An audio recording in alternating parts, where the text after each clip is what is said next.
On the full moon of the 7th month, our livestock died mysteriously. When I pushed open the door to check, I found only a pile of animal carcasses. Without exception, their essence blood had been completely drained. The Daoist priest I invited looked grim as he told me that living zombies had appeared in this area.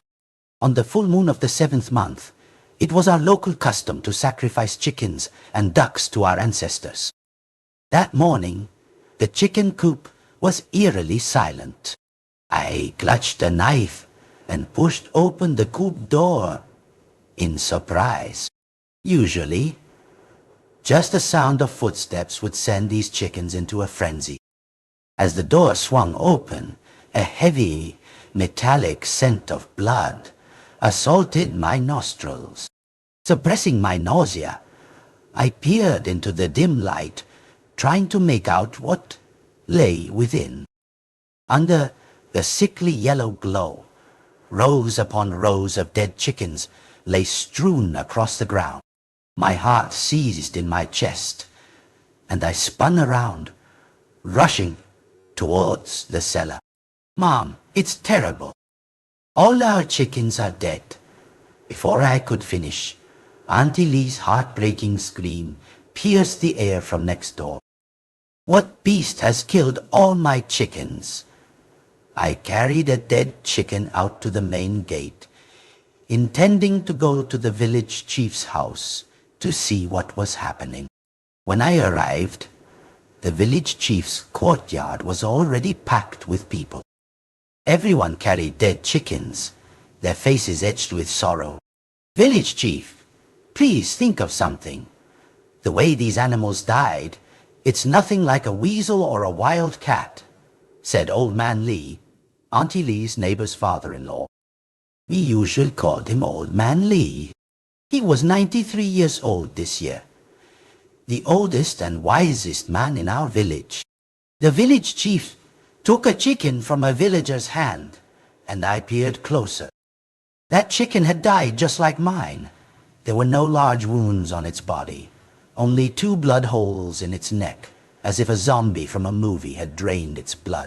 The village chief, his face heavy with worry, turned the chicken over and over.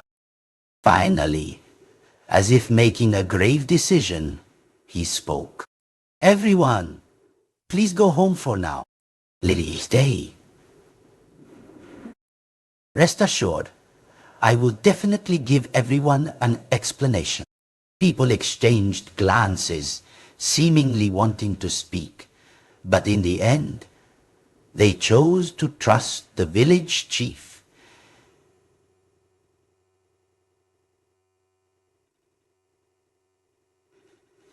And left one by one. Once everyone had gone, the village chief turned and went into the inner house, retrieving a slightly reddish rhinoceros horn and handing it to me. "Take this to the peak of Mount Volang and find a Daoist priest named Tat Ling. Death of these livestock is no simple matter. I fear only he can resolve it."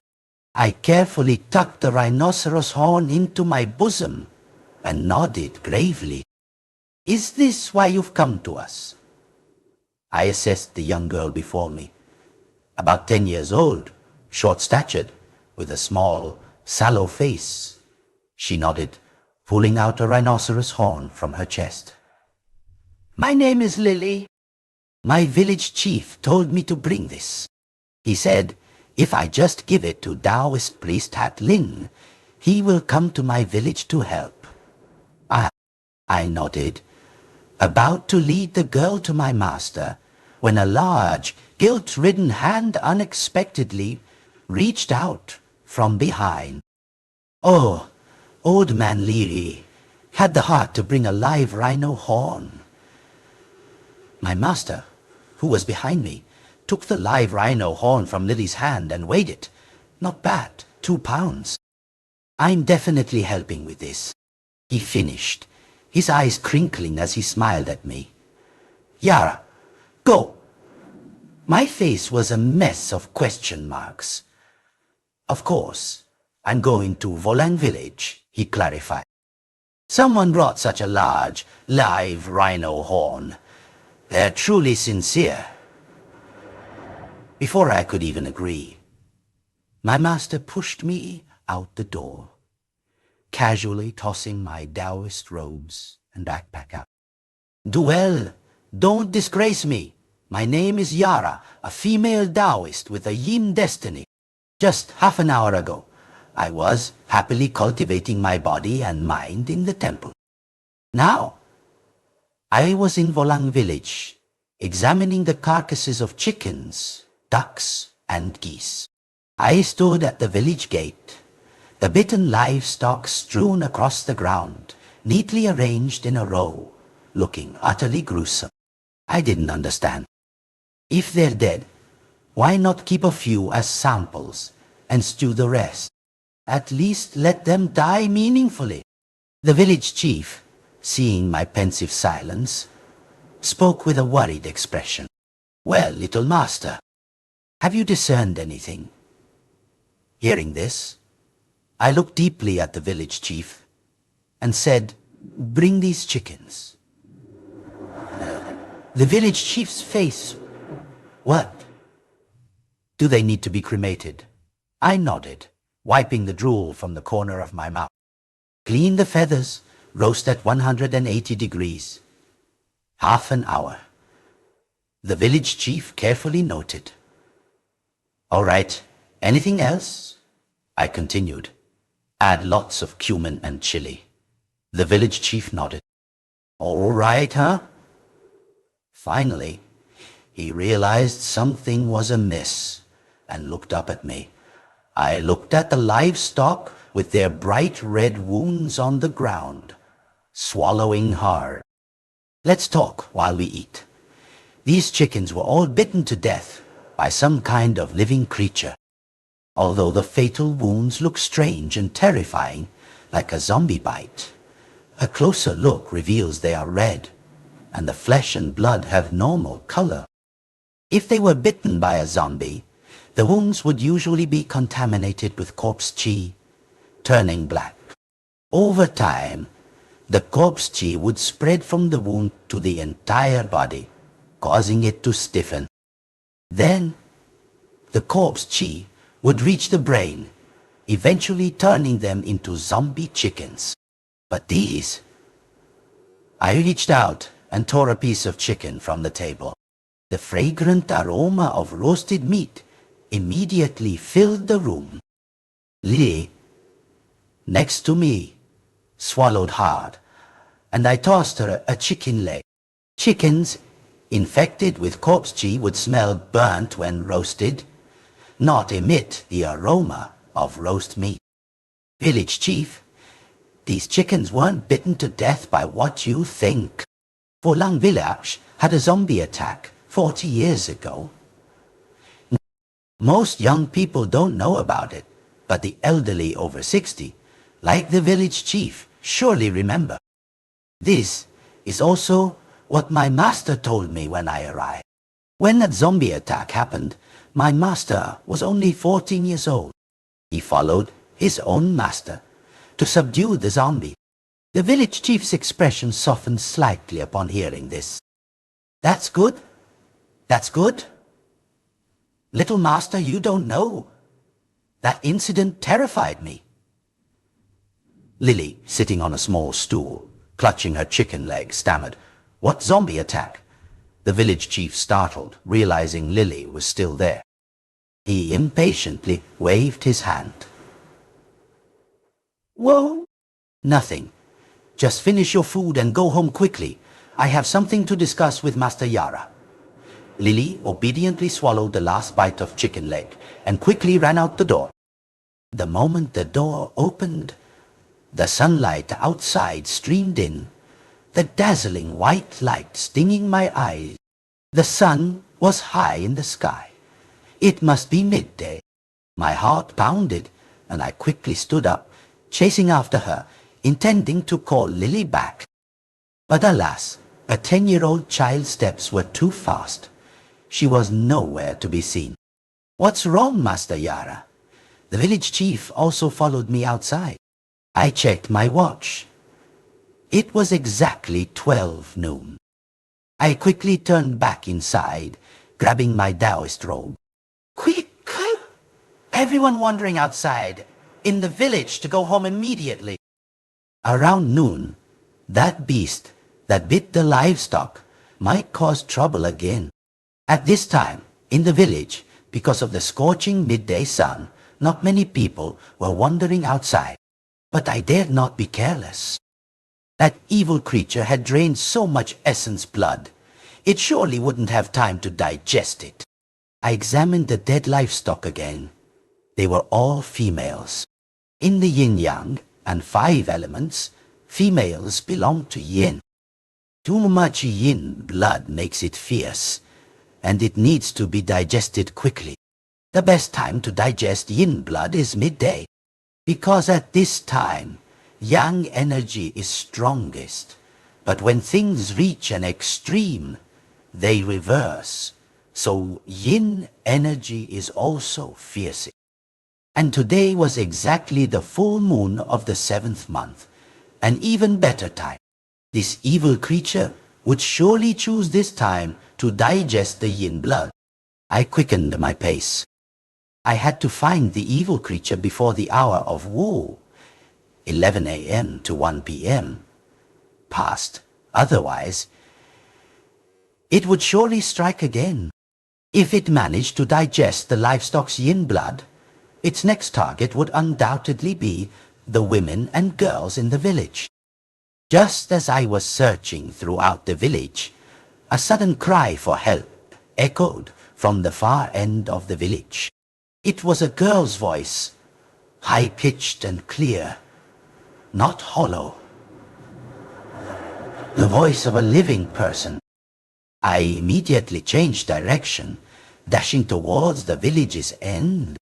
When I arrived, I saw a girl knocked to the ground by a monster.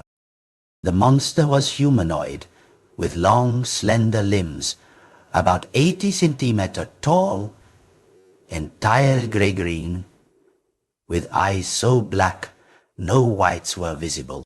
I raised my peach wood sword and swiftly advanced. The monster heard the commotion, quickly leaped forward, abandoned the girl, and fled into the forest. I let out a loud shout, and the monster, startled, turned its head to look at me. Its frontal face resembled a human's, but had a pair of enormous fangs. I felt its form was somewhat familiar, but for the life of me, I couldn't recall where I'd seen it before. "Thank you for saving me." A voice cut through my thoughts. It was the girl the monster had knocked down. She had now gotten up, looking at me with fright. I stared at her for a few seconds. Her face was pale, clearly terrified, and her leg was injured, her knee still oozing blood. I wasn't sure if it was from the fall or caused by the monster. I looked up at the scorching sun in the sky, then bent down and carried the girl. "Let's go to the village chief's house first. We shouldn't stay here long." I finished, turning my head to look in the direction the monster had fled.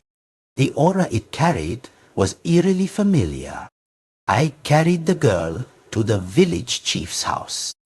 The village chief hadn't returned yet.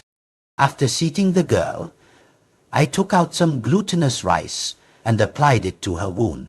There was nothing unusual at the wound, and I breathed a sigh of relief.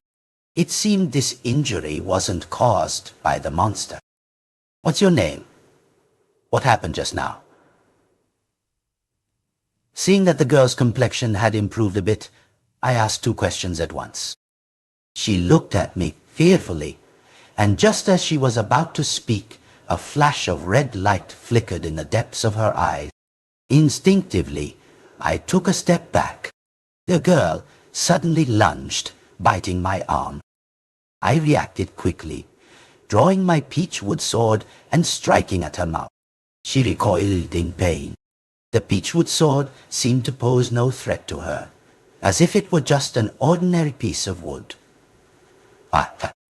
Surprised, I put away the sword and sprinkled a handful of cinnabar towards her. The girl flinched, retreating backward, then quickly reacted again, lunging at me. I put away the peachwood sword and struck the back of her neck with one hand. The girl immediately fainted. Indeed, simple, brutal methods are always effective. Once the girl fainted, I dared to approach and check her condition. It wasn't that I feared she would harm me. It was mainly that I feared she would suddenly erupt. I'd be startled and lash out uncontrollably. She was clearly just a living person under control. If I accidentally killed her, I'd be jailed for life. What restrained me wasn't fear, but the law. The girl lay still on the ground, her complexion strangely flushed, just like the red light that flickered in her eyes earlier. I pondered for 2 seconds, then turned to look out the window. The hour of Wu, 11 am to 1 p.m., hadn't passed yet, and the sunlight fell perfectly on the girl's leg. Tiny red streaks, visible to the naked eye, snaked along her calf, up to the back of her neck. I turned her over, and sure enough, there was an extremely fine small hole at the back of her neck.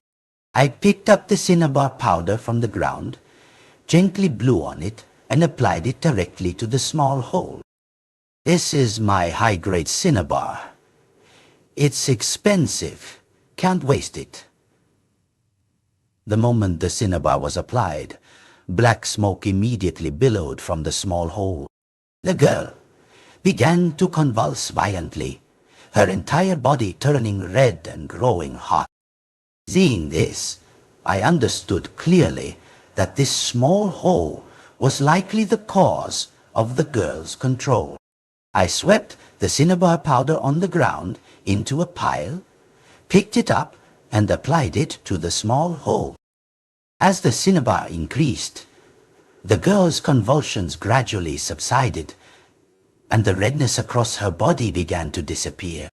A minute later, the girl returned to her normal appearance. A tiny spherical bead fell from the small hole. I picked up the bead. A faint, foul, fishy smell assaulted my nostrils, black and stinking. I put the bead into the original cinnabar pouch. The moment it touched the leftover cinnabar in the pouch, the bead immediately turned to dust. My master once said there is a type of zombie called a living zombie, which is formed when a living person accidentally stumbles into a zombie's territory, inhales a large amount of death G exhaled by the zombie, and mutate. This type of zombie is different from ordinary zombies. It doesn't cause infection after biting people, but will continuously suck human blood until death. Furthermore, some living zombies nurture corpse worms within their bodies.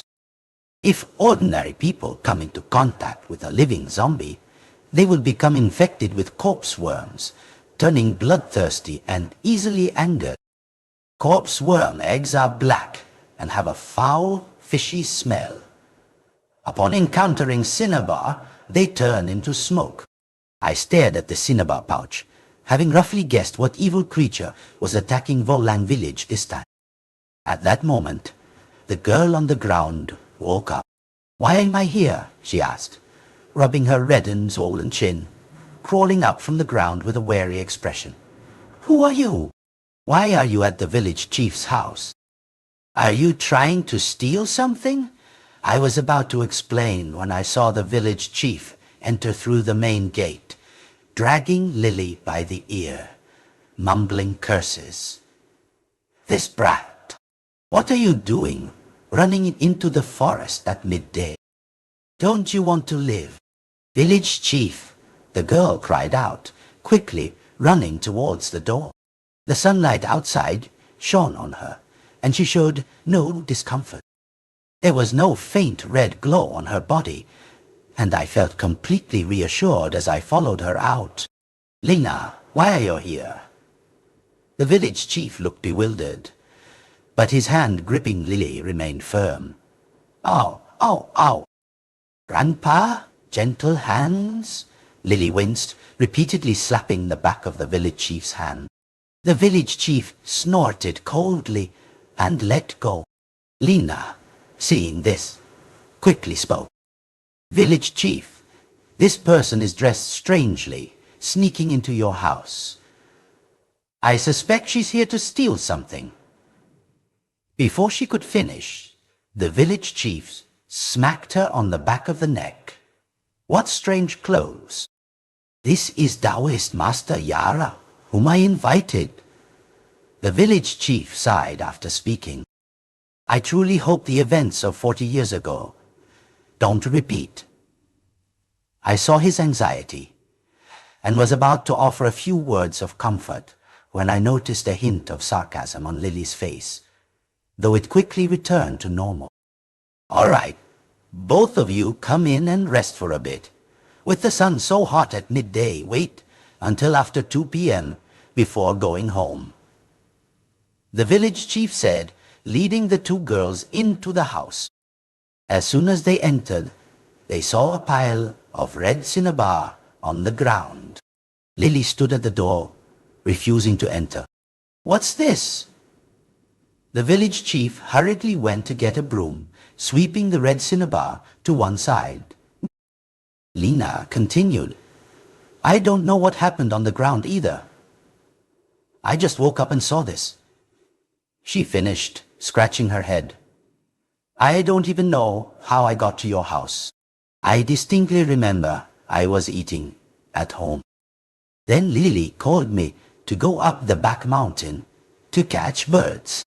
The moment I walked out the door, I woke up here. She finished, glancing at Lily. Lily, suddenly mentioned, immediately looked suspicious. Didn't you say you were sleepy and wanted to go home for a nap? And then you went by yourself. Lena frowned. Is that so? Lily nodded very confidently. Of course. Did I just abandon you and go by myself? Why would I bother calling you then? Wouldn't it be better to just go alone? She finished, glaring. Lena listened, a bit worried. No, I clearly remember I went to the door. And then I don't remember what happened. In the blink of an eye, I was at the village chief's house. No way, sis. You stood me up and you're not even admitting it? Lily's tone also became impatient. I stood to the side, taking in the expressions of the two girls. Their expressions were natural, not like they were lying, but it didn't rule out someone being a good actor. All right, it's good that everyone is safe. Lena, you haven't eaten lunch, have you? I have chicken legs here. The village chief stepped in to mediate, bringing out the leftover roasted chickens. Lena immediately cheered, happily accepting the chicken leg. The village chief offered, eating it so deliciously that her mouth was covered in grease. Why does the back of my neck feel a bit sore? Lena unexpectedly blurted out while eating the chicken leg. My heart skipped a beat as I looked at her neck, which I had struck. I don't know either. Probably from eating the chicken leg. Lunch wasn't even finished, and the hour of woo had passed. The village chief urged the two girls to go home. As soon as they left, the village chief closed the door, then looked at me with a grave expression. Daoist Master Yara, is Lena in trouble? I wasn't impressed by the village chief's perceptiveness. Indeed, but now the problem is resolved. I said, handing the cinnabar pouch in my hand to the village chief. I know what the evil creature attacking the village is this time. What is it? I looked up at the village chief, my expression serious, and slowly uttered two words. Living zombie. What? What's a living zombie? A living zombie is a living person who mutates after inhaling a large amount of death chi exhaled by a zombie. This type of zombie is no different from an ordinary person. They only appear on days with heavy yin energy, like the Mid-Autumn Festival and Chiming Festival, to absorb yin blood. I paused for a moment, then continued. Though they don't infect others, they would continuously suck the blood of living creatures until death. Furthermore, where there's a living zombie, there will surely be a zombie. But I didn't tell the village chief. After all, I always felt there was something off about him. Clearly, he and I left the house together. Yet he seemed to know how to teleport, dragging Lily out of the forest. I secretly glanced at the village chief. He was indeed an old man with white hair, unable to move that fast. Unless he knew from the beginning that Lily had gone into the forest and went straight there. Yes, the village chief, upon hearing me, frowned tightly, then spoke. Is it just a living zombie? No ordinary zombies. I looked at him a bit strangely at this. Yes, just a living zombie, no ordinary zombies.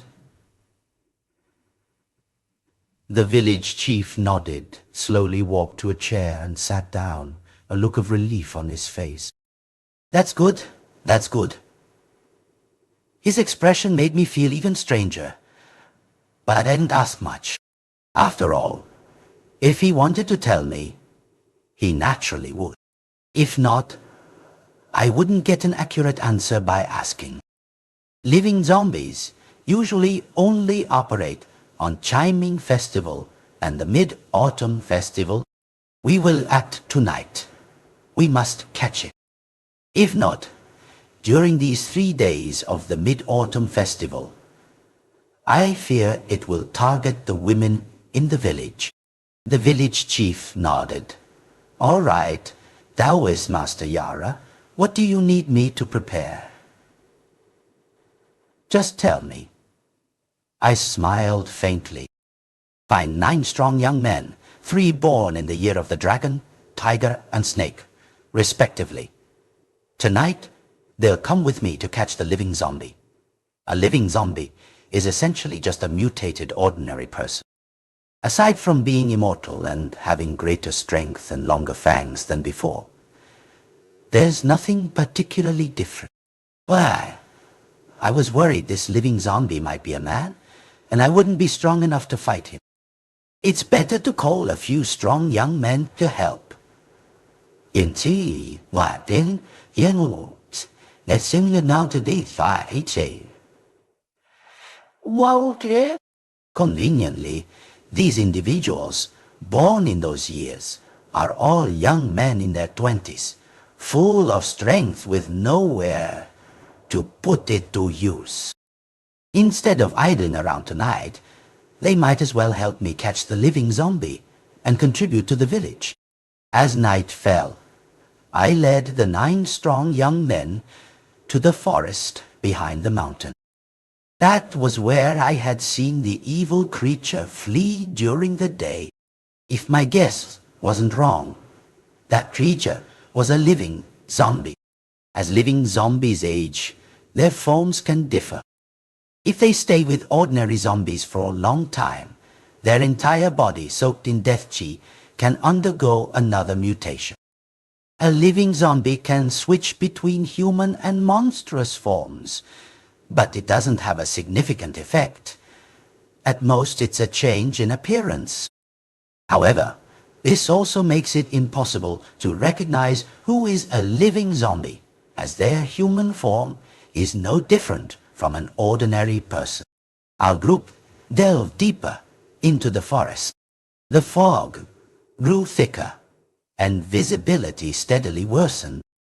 Daoist, Master Yara, how much longer do we have to go? A young man named Mark in the group spoke up. He was the most reluctant one, always talking about believing in science and discrediting feudal superstition. If I hadn't seen his phone wallpaper was the god of wealth, I would have actually believed him. I'm so tired. There are no ghosts in this world, no zombies. Only you are being mysterious and alarming people. He said this disdainfully. This was the 14th time he had said something like that on the way. "We're here," I said, turning to him, a cold smile on my face. "If you say one more word, you'll never get rich in your life." He got angry, starting to babble nonsense. You old superstitious remnant. If you're so good, tell a zombie to bite me to death." I'd had enough of him. A peachwood sword struck him squarely on the forehead. He was taken aback by the sudden blow. "Aren't you a renunciant? Why are you hitting people?" Before he could finish, I slapped him again on the back of his neck. "Didn't your mother tell you? Outside, you can curse monks but not Daoists." Mark didn't understand. Another young man next to him kindly explained, "Because you curse monks, monks will only tell you to put down the butcher's knife and immediately become a Buddha. But if you curse a Daoist..." The young man glanced at me, then shivered. "A Daoist will actually hit you." Mark was about to retort, but seeing the peachwood sword in my hand, he obediently shut his mouth. After Mark's commotion, the initial tense and anxious atmosphere gradually became livelier, and we unknowingly arrived at another part of the forest. This was where my master and his master had subdued the zombie years ago. That zombie was a fierce corpse that had slept for 1,000 years. Even my purple-robed grandmaster had been forced to use his cultivation to sacrifice to the heavens to destroy it. And my master, being young at the time, agile, and having a pure yang destiny, was not greatly affected. But after the fierce corpse was destroyed, the corpse chi had spread throughout the northern part of the forest, even showing signs of spreading into the village. Afterwards, my grandmaster told them to find some female livestock, such as chickens, ducks, cattle, and goats, let them absorb the corpse chi in the forest, and then burn them. Only then was the spreading corpse chi controlled. Otherwise, if the corpse chi entered the village, the entire village would turn into a zombie village. After all, inhaling a large amount of corpse chi, emitted by a 1,000-year-old fierce corpse, is equivalent to being bitten by an ordinary zombie. The moment my foot stepped into the place where the fierce corpse had been destroyed, a warmth immediately surged from my feet throughout my body. There wasn't a trace of corpse chi here. Although Grandmaster had taught a method of resolution, it should have taken at least 100 years for that corpse chi to completely dissipate. What exactly was happening? Was the geology here special, causing the corpse chi to dissipate faster? Before I could think deeply, the group suddenly started to stir. "Quick, look, what's that?" Mark suddenly exclaimed. The other 8 people also followed his gaze. In the middle of the forest, there was a clearing with no grass growing and no tall trees providing cover. A black shadow was huddled in the clearing. Moonlight shone directly onto the black shadow, and streaks of white light drilled straight into its body. "Everyone, be careful!" I stopped Mark, who was about to rush forward to investigate from behind. This, I feared, was the living zombie. Mark looked disdainful. "What living zombie? That's probably just a wild animal sleeping," he said, then ignored my warnings and walked straight ahead. Seeing this, I didn't bother saying anything more. If he wanted to seek death, there was nothing I could do. The black shadow sensed someone approaching and slowly stood up, revealing a gray-green face and a pair of enormous fangs.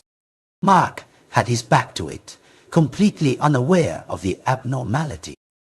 A few other young men next to me looked terrified, wanting to call him, but were afraid of startling the living zombie. See? Nothing at all. I'll see what kind of trickster ghost this is, he said, and turned to look at the living zombie, but in the very next second he was slapped away by it. Fortunately, next to him was a pile of dry leaves. Mark fell into the pile of dry leaves. He should be safe. He trembled as he crawled out of the dry leaves, looking at the living zombie in horror. Help! Help me! The group was panicked by this sudden turn of events. I quickly handed them the immortal binding rope in my hand. Don't be afraid. A living zombie is not a zombie. Being bitten is fine. Just do as I say, and nothing will happen. I finished, grabbing one end of the immortal binding rope and charging towards the side of the living zombie. It nimbly dodged, swinging its arm and slapping me. Its sharp nails tore my flesh, and fresh blood immediately gushed out. I have a pure yin fate. My blood is also rare, pure yin blood, which has a natural attraction to evil spirits. Forests, being yin, are dwelling places for many evil spirits. The moment I bled, cold winds quickly began to rise around us. The living zombie, seeing this, showed a grotesque smile on its terrifying face. It quickly turned and charged towards Mark in the pile of dry leaves. Mark had just crawled out of the dry leaves and hadn't had time to react before the living zombie embraced him tightly and fled towards the forest's exit. I immediately gave chase, but I wasn't as fast as the living zombie. I could only watch helplessly as it carried Mark away. At this moment, the surrounding fog grew thicker and thicker. Cold winds began to rise, and the sounds of women weeping echoed in my ears. Daoist Master Yara, what's happening? A young man spoke in fear, his voice trembling. He sounds truly terrified. I calmly waved my hand at him. It's nothing serious, just ordinary ghostly disturbances.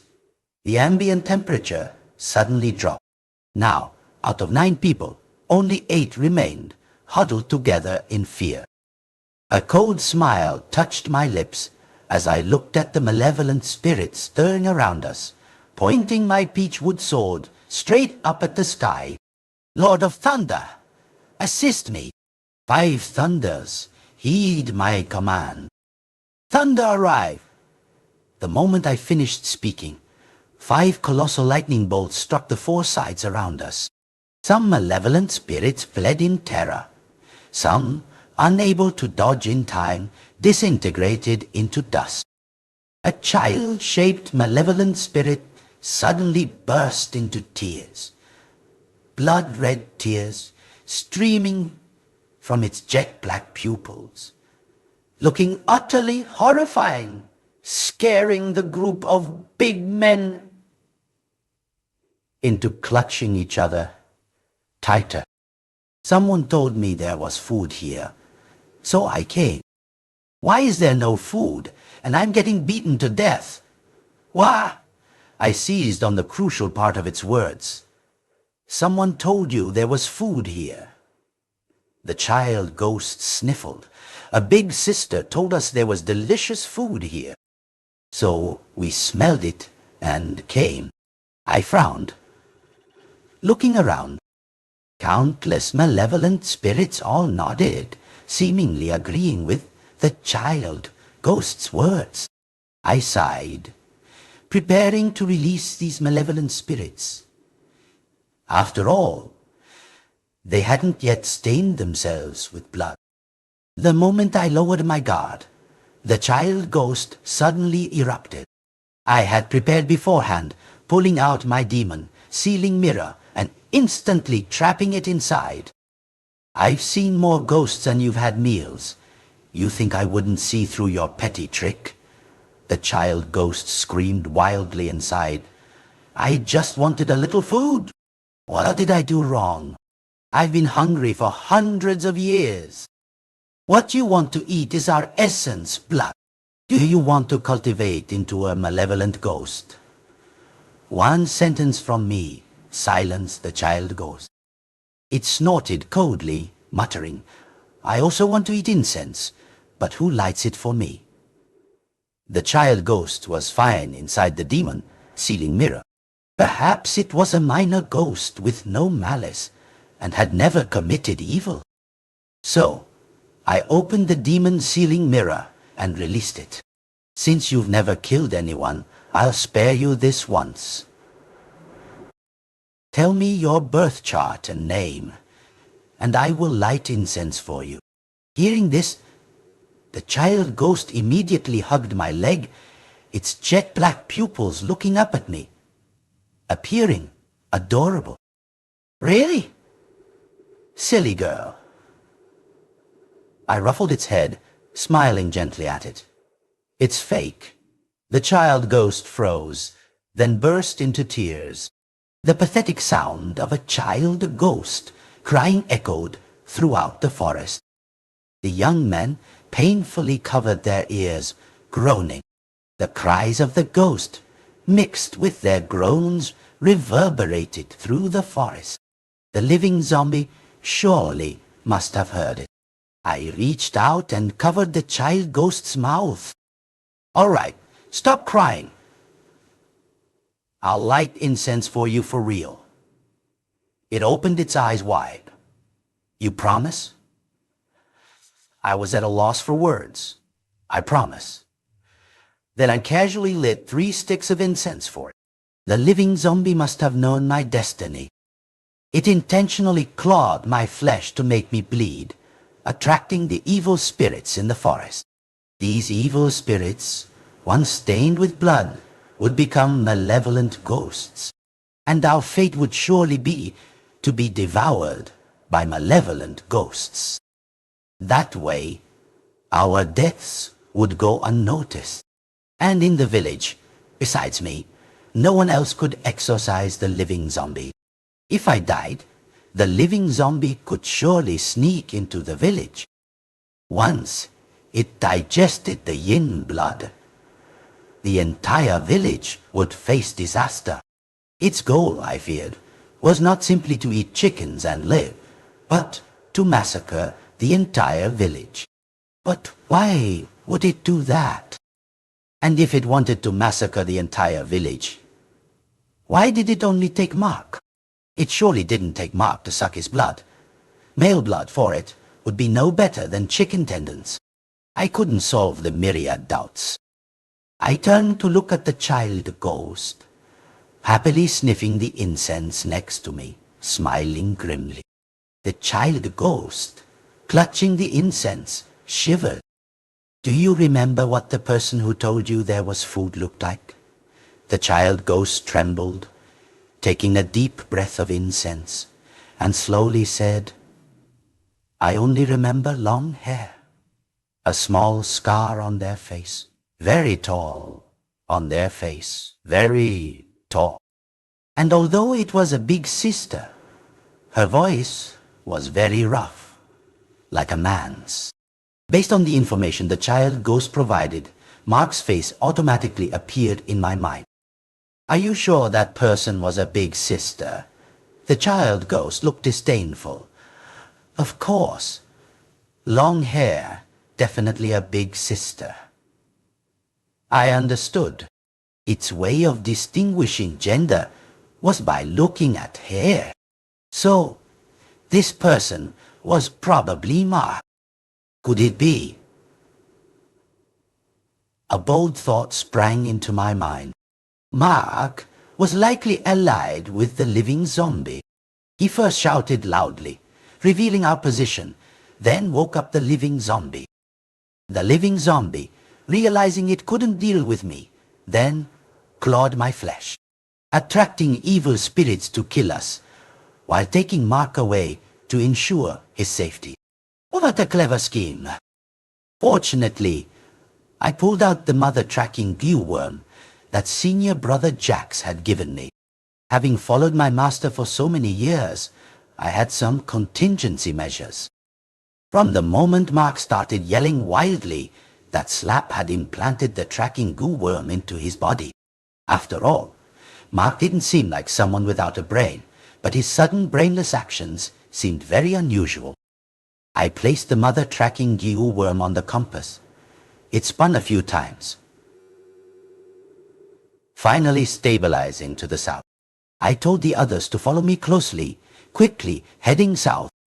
The goo worm continuously changed positions, which proved that Mark was also constantly moving. Finally, the goo worm stopped at the southwest corner. I led the remaining 8 people out of the forest together. What met my eyes were a few tiled houses and a dilapidated courtyard. "Isn't this Lily's house?" The person walking with me at the front spoke up. "Lily." I climbed over the back wall in surprise and jumped into the courtyard. A strong smell of death chi permeated the air. My heart sank, knowing something was wrong. This courtyard, I feared, contained not only a living zombie, but also a dead zombie. The kind everyone usually refers to.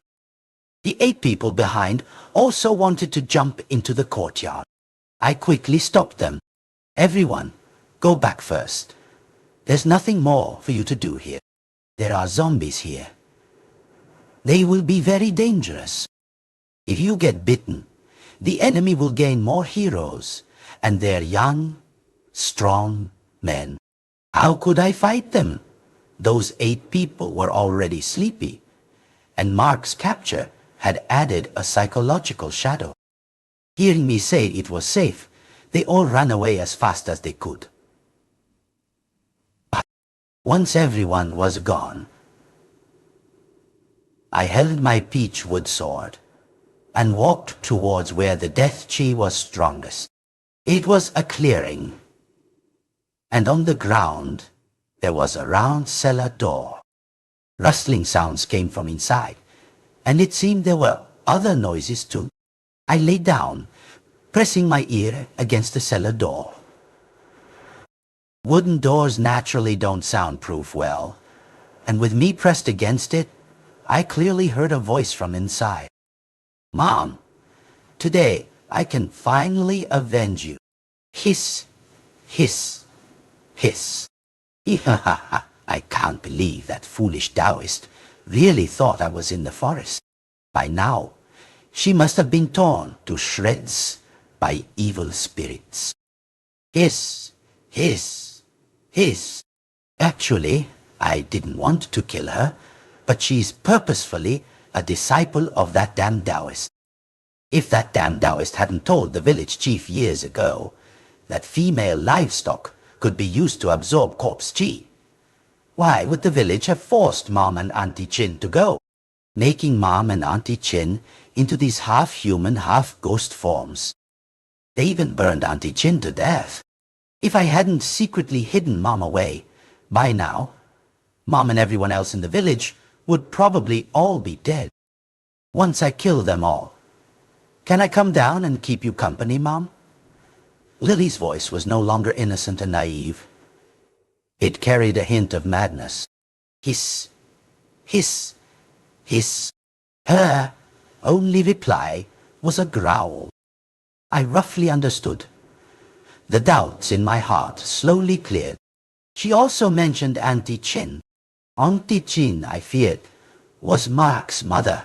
No wonder Mark was a living zombie.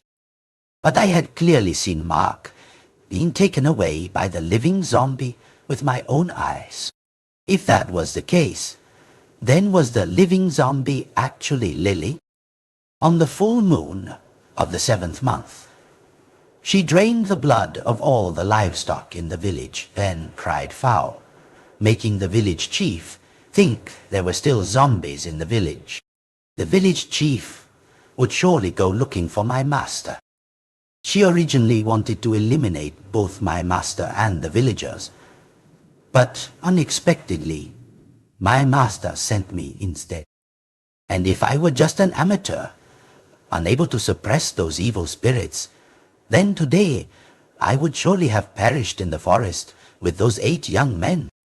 By the time of the full moon, if Lily fully absorbed the yin blood, Olang village would turn into a living hell. Of course, these were all my speculations.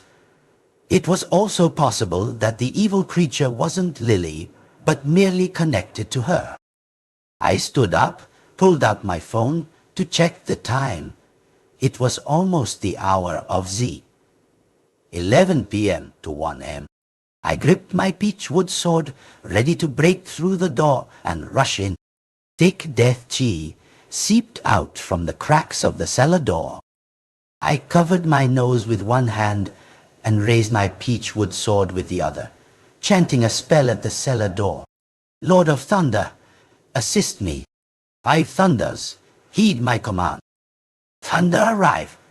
A loud thunderclap, following the peachwood sword, directly shattered the door, and the entire cellar collapsed into a giant pit. Something quickly ran out from inside. Through the flying dust, I saw clearly it was the evil creature that had attacked Lena during the day. It spoke human language, but it was Lily's voice. You're still alive, Lily. Finally, I confirmed that the living zombie was Lily. Lily threw her head back and laughed loudly. I can't believe you have some skill to survive coming out of the forest, she finished, gently putting the black shadow she was holding down, and softly said, Mom, wait for me a little longer. With that, she charged directly at me, her ferocious expression seeming to want to tear me to shreds. I nimbly dodged, my peachwood sword striking directly at her. She was unharmed. Is that all? She smiled eerily at me, opening her mouth wide to bite my arm. I quickly slapped her face.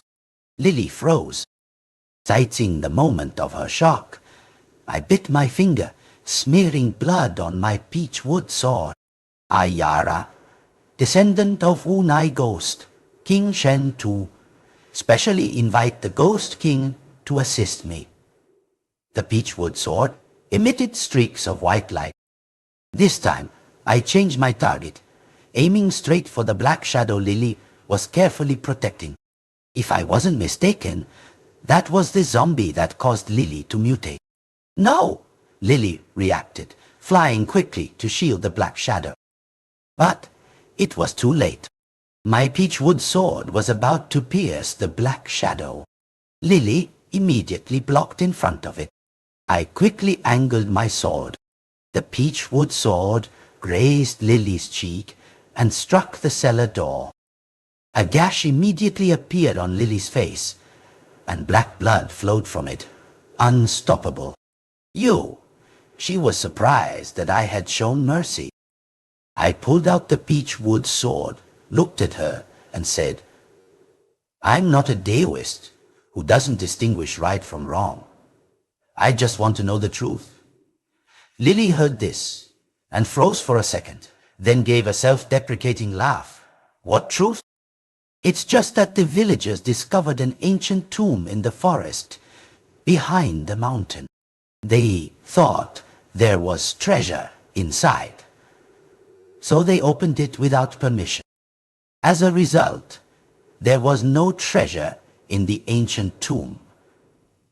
Instead, there was a 1,000-year-old fierce corpse.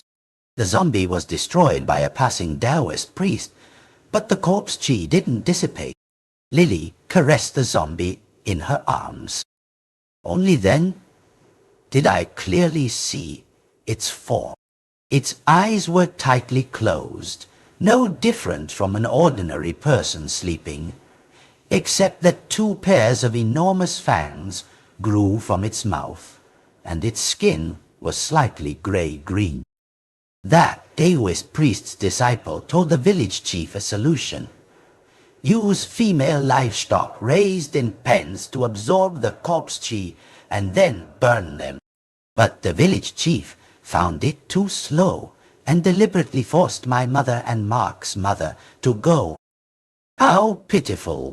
They were just two widowed women, utterly defenseless, and had to be taken into the forest by them. When they came out, they had become these half-human, half-ghost forms. They even wanted to burn my mother and Auntie Chin to death. I risked my life to secretly bring my mother back, but Auntie Chin was burned alive by them. Lily grew more agitated as she spoke, but I noticed something unusual. But the zombie disturbance in the village happened 40 years ago. You and Mark still look young. I hadn't finished speaking when I suddenly remembered that living zombies are ageless. If that was the case, then Mark must also be. My mother, after I brought her back, was always cared for by me. I don't know when I also became this half-human, half-ghost type, only able to live by sucking blood. And it's not fake. Mark occasionally comes to the cellar too.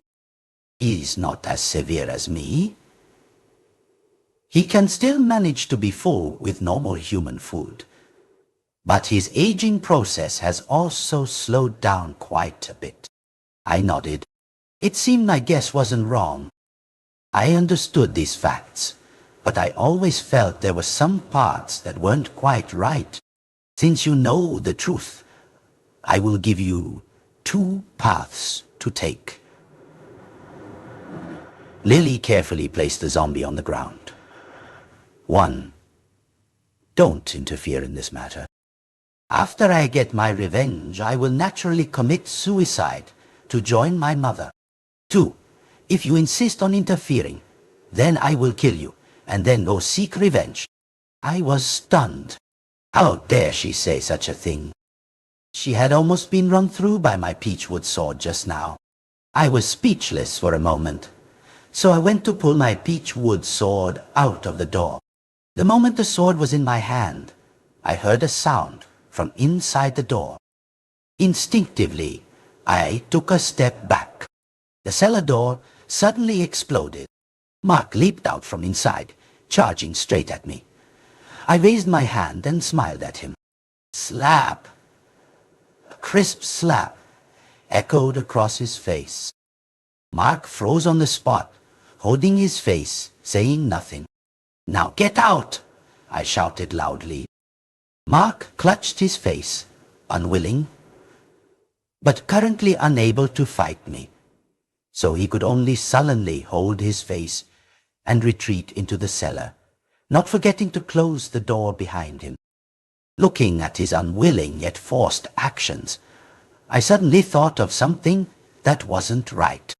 Just as I was about to ask, the village chief walked directly in through the main gate. He was over 80, but still healthy. Daoist, Master Yara, do you need help? Lily erupted upon hearing this. It was you who deliberately forced my mother to absorb the corpse chi, harming her and turning her into this half-human, half-ghost form. I was startled by this sudden change and quickly stepped forward, intending to stop Lily. But unexpectedly, the village chief, despite his old age, had surprising strength. He raised his cane and struck Lily a blow. She clutched her head, wincing. Ah, I didn't expect this one to be brave, but foolish. Lily grumbled, clutching her head, her eyes filled with resentment towards the village chief. It was only then that the village chief reacted. We didn't force your mother to absorb the corpse chi. She and Auntie Chin both volunteered. Lily looked disbelieving, making a move to charge forward. My alarm clock was also reminding me it was only 10 minutes until the hour of Z. 11 p.m. to 1 a.m. If I didn't subdue Lily now, things would truly spiral out of control. I gripped my peach wood sword, silently chanting a spell, preparing to, in the final 5 minutes, directly use the immortal binding rope to subdue Lily and take her back to the temple for processing. If the immortal binding rope couldn't subdue her, then I would have no choice but to turn her into dust. Just as I was counting down the time, the village chief tremblingly pulled out a yellowed piece of paper from his chest. Here. Hill. This is a letter your mother and Auntie Chin left for both of you before going into the forest. I intended to give it to you when you grew up, but I felt like both of you just never seemed to grow up. Lily, half believing, half doubting, took the letter. The content seemed to tell a different truth. A truth completely contrary to what she understood. Your mother and Auntie Chin were not originally from our village. They were abandoned at the village gate. They grew up on the villagers' kindness and married into the village. But later, both of their husbands, to earn more money for their families, went into the forest to find herbs and accidentally used a pickaxe to open that coffin. The village chief seemed unwilling to recall that horrifying experience, his voice slightly trembling. They were immediately drained of blood and died by the demon in the coffin. That demon entered the village. All the strong young men rushed forward but couldn't defeat it. Countless people in our village died and were injured. Fortunately, a passing Daoist priest, leading his young disciple, managed to subdue the zombie. Otherwise, our village would have been finished. You know what happened next. The solution that young Daoist provided was effective, but too slow. The corpse chi spread too quickly. At that time, the entire village seemed to be plagued by an epidemic. Some elderly people with weak constitutions couldn't withstand such strong corpse chi at all and passed away the next day. Your mother and Auntie Chin couldn't bear to see the people who raised them leave one by one. Coupled with the fact that their husbands, trying to earn money for their families, had dug open the coffin out of guilt and gratitude, they volunteered to become bait, absorbing the corpse chi in the forest. The village chief paused for a moment, looking towards the black shadow, not far away, and Mark secretly peering out from the cellar. Actually, I also knew you had taken your mother away, but I always held on to hope, thinking, what if? What if your mother was all right? What if she only had mild symptoms and didn't dare to come out into the light? But I never expected things to turn out this way. You becoming like this. The village chief threw the cane in his hand down, covering his face and sobbing uncontrollably. I looked at the time. There were only 6 minutes left. At this moment, Lily still looked wary. I calculated that if by the final 5 minutes, Lily still wouldn't let go of the entire village, I would tie her up. If I couldn't tie her up, I would kill her. Lily, half believing, half doubting, lowered her hand. She stared at the letter in her hand, then gave a tragic laugh. If Mom was willing, then what were these years of painstaking schemes for?